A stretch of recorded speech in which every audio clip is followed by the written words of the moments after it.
আসসালামু আলাইকুম। আজকের ভিডিওতে দেখাবো কিভাবে আপনি টিকটক আইডির নেম পরিবর্তন করবেন। মানে আপনার নাম টিকটক আইডির যে নাম যেটা আছে এটা কিভাবে পরিবর্তন করবেন। তো পরিবর্তন করার জন্য সর্বপ্রথম আপনি টিকটক অ্যাপে চলে যেতে হবে। তো আমি যেহেতু আমার টিকটক অ্যাপসে চলে যাচ্ছি। তো আপনিও আপনার টিকটক আইডির এ চলে যাবেন। তো টিকটক আইডিতে যাওয়ার পরে আপনি দেখতে পারবেন আপনার নিচে এই প্রোফাইলের উপর টাচ করবেন। প্রোফাইলের উপর টাচ করার পরে আপনি দেখতে পারবেন যে এই এডিট অপশনের উপর টাচ করবেন। এডিট অপশনের উপর টাচ করার পরে আপনি দেখতে পারবেন নিচে দুইটা অপশন, একটা হলো নেম আর একটা হলো ইউজার নেম। আমি যেহেতু আমার নেম পরিবর্তন করব, তাহলে আমি এই নেমের উপর টাচ করে দিয়ে দিব, এটার উপর টাচ করে দিয়ে দিব। দেওয়ার পরে আপনি দেখতে পারবেন এই জায়গা আপনার যে নেমটা আছে এই নেমটা চলে আসবে। এটা ডিলিট করে আপনি আপনার চাহিদা মতো একটা নতুন নাম সিলেক্ট করে দিয়ে দিবেন।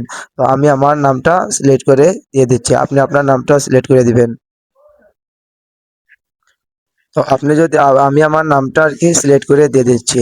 তখন যদি আপনি এটার উপর এটা যদি সেভ করে দিয়ে দেন, এটার উপর যদি সেভ করে দিয়ে দেন, দিয়ে দিলে আর কি আপনারটা সেভ হয়ে যাবে। কিন্তু এর আগে আরেকটা কথা এই জায়গায় বলছে, দেখেন আপনি এই জায়গাটা একটা লেখা দিয়ে দিচ্ছে, আপনি যদি এখন পরিবর্তন করেন তাহলে 7 দিনের মধ্যে আপনি আর এই নেমটা আর পরিবর্তন করতে পারবেন না। 7 দিনের মধ্যে আর এই নামটা পরিবর্তন করতে পারবে না। তো আমি যেহেতু আমার নামটা পরিবর্তন করতে চাচ্ছি, তাহলে আমি আমার নামটা এই সেভ অপশনে টাচ করে সেভ করে দিয়ে দিব। যদি আমি চাই পরবর্তীতে আর কি আমি এটা পরিবর্তন করতাম, তাহলে 7 দিনের পরে আমি আবার এই নামটা পরিবর্তন করতে পারবো। যেহেতু আমি নাম পরিবর্তন করতে চাই, তাহলে আমি এই সেভ অপশনে টাচ করে দিয়ে দিব।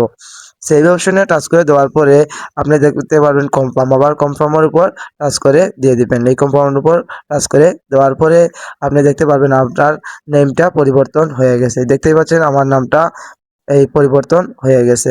এখন যদি আবার আমি আমার হোমে আসি, তাহলে বা প্রোফাইলে আসি, তাহলে দেখতে পাবেন আমার নামটা পরিবর্তন হয়ে গেছে।